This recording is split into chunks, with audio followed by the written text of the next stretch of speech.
இன்றைக்கும் கர்த்தர் உங்களோடு கூட பேசும்படியே கொடுத்த வசனம் பிரசங்கி 3ஆம் அதிகாரம் 16வது வசனம். நான் நியாயஸ்தலத்தை கண்டேன், அங்கே அநியாயம் இருந்தது, நீதி ஸ்தலத்தையும் கண்டேன், அங்கே அநீதி இருந்தது என்று சொல்லி இந்த வசனம் சொல்லுகிறது. இன்றைக்கும் கேட்டிருந்திருக்கிற குடும்பத்தின் பிள்ளைகளாகிய உங்கள் ஒவ்வொருவரோடு கூட கர்த்தர் பேசுகின்றார். பிரியமானவர்களை, இன்றைக்கு உலகிலே பார்க்கும் பொழுது நீதியும் நியாயத்தையும் மக்கள் மத்தியிலே காண முடிவதே இல்லை. அநீதி தான் நிறைந்திருக்கின்றது. ஆனால் பாருங்க, அப்படிப்பட்ட கொடுமையான நிலைக்குள்ளதாக தான் இன்றைக்கு உலகம் போய்கொண்டே இருக்கின்றது. பிரியமானவர்களே, இயேசு கிறிஸ்துவின் வாழ்வியில் நீதி புரட்டப்பட்டது. அநேகர் அநியாயமாய் குற்றம் சாட்டினார்கள். அவர் மேல் சுமத்திய முதல் குற்றம் சாட்டு தேவனுடைய ஆலயத்தை இடித்து போடவும் 3 நாளைக்குள்ளே அதை கட்டவும் என்னாலே ஆகும் என்று இவன் சொன்னான் என்று சொல்லுகின்றார்கள். மத்தேயு 26:61 அதை வாசிக்கின்றோம். ஆனால் ஆலயத்தை நான் இடித்து போடுவேன் என்று அவர் சொல்லவில்லை. நீங்கள் இடித்து போடுங்கள், 3 நாளைக்குள்ளே இதை எழுப்புவேன் என்றுதான் இயேசு சொல்கின்றார். யோவான் 2:19 வாசிக்கின்றோம். ஆனால் யூதர்கள் வார்த்தைகளை புரட்டினார்கள். இன்றைக்கும் அநேகர் உங்களுடைய வாழ்க்கையிலும் கூட இப்படியாக அநேக வார்த்தைகளை அநியாயமாய் உங்களுக்கு விரோதமாக புரட்டியிருக்கலாம். குற்றம் சாட்டு அநேக காரியங்களிலே நீங்கள் கூட வேதனைப்பட்டிருக்கலாம். ஆனால் அந்த எப்படிப்பட்டதான நிலைகளிலே நீங்கள் வேதனைப்பட்டிருக்கலாம். ஆனால் நீங்கள் அதே வேளையிலும் கூட இயேசுவை நீங்கள் நோக்கி பாருங்கள் பிரியமானவர்களே.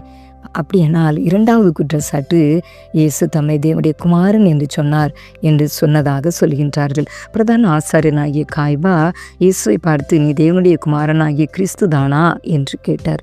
அதற்கு இயேசு, நீர் சொன்னபடிதான் என்று சொல்லி மத்தேயு 26:63-64 கூட இதை வாசிக்கின்றோம். காய்பா ஒரு நீதியான விசாரணை நடத்துவதாக இருந்தால் எதிர்த்த தரப்பு ஜனங்களை பார்த்து அவர் தேவனுடைய குமாரன் இல்லை என்று நிரூபிக்க சொல்லியிருக்க வேண்டும். ஆனால் இயேசு குருடனின் கண்களை திறந்து குஷ்டரோகிகளை சுஸ்தமாக்கி மரித்தோரை எழுப்பிதான் தெய்வகுமாரன் என்பதை நிரூபித்து காட்டுகின்றார். 3வதாக இயேசு தன்னை ராஜா என்று சொன்னார் என்று அவருக்கு விரோதமாக பேசுகிறார்கள். அதற்கு இயேசு, என் ராஜ்யம் இவ்வுலகத்திற்கு உரியதானால் நான் யூதரில் ஒப்பு கொடுக்கப்படாதபடிக்கு என் ஊழியக்காரர் போராடி இருப்பார்களே, இப்படி இருக்க என் ராஜ்யம் இவ்விடத்திற்கு உரியது அல்ல என்றார் என்று சொல்லி யோவான் 18:36 வசனத்தை வாசிக்கின்றோம்.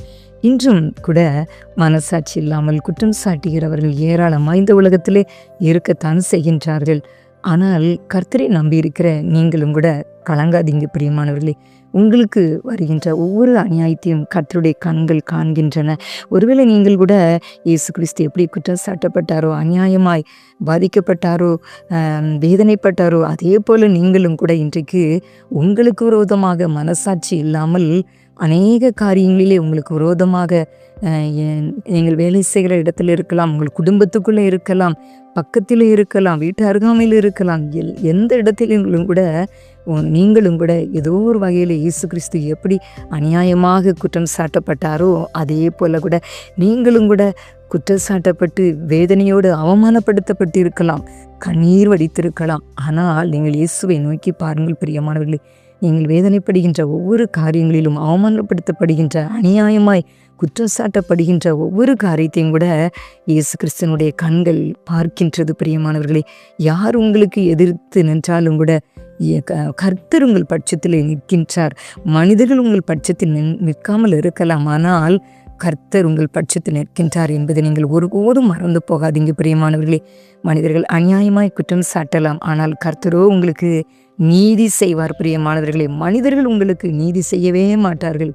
எத்தனை தான் உங்களுடைய பட்சத்தில் அவர்கள் இருந்தாலும், அன்பாய் இருப்பது போல நடித்தாலும், அன்பு காட்டுகிறவர்கள் போல உங்களிடத்தில் நடந்து கொண்டாலும் கூட இயேசு கிறிஸ்துவை போல, கர்த்தரை போல உங்களுக்கு நீதி செய்கிறவர்கள் எந்த ஒரு மனிதர்களையும் இருக்க மாட்டார்கள். ஆனால் கர்த்தர் உங்களுக்கு நீதி செய்வார். நீங்கள் மனம் கலங்காதீங்க. ஒருவேளை கேட்டுக்கொண்டு இருக்கிற குடும்பத்தின் பிள்ளைகள் கூட இப்படிப்பட்ட ஏதோ ஒரு அநியாயமாக நீங்கள் குற்றச்சாட்டப்பட்ட நிலைகளிலே வேதனையோடு இருந்திருக்கலாம். மனம் கலங்காதீங்க. கர்த்தர் உங்களுடைய வேதனைகளை பார்க்கின்றார், உங்கள் அவமானங்களை பார்க்கின்றார். கர்த்தர் உங்களுக்கு நீதி செய்வார் பிரியமானவர்களே. அதனால் பாருங்கள், வேதம் கூட சொல்கிறது அல்லவா, ஆதியாகமம் 18:25 கூட சர்வலோக நியாயாதிபதி நீதி செய்யாதிருப்பாரோ. இந்த வாக்குத்தத்தத்தை உறுதியாய் பற்றி கொண்டு ஜெபியுங்க. நிச்சயமாய் கர்த்தர் உங்களுக்கு நீதி செய்வார், உங்களோடு கூட இருப்பார், கைவிட மாட்டார். அப்படிப்பட்ட கிருபைகளை தேவன் உங்களுக்கு தந்தருள்வாராக. ஆமென்.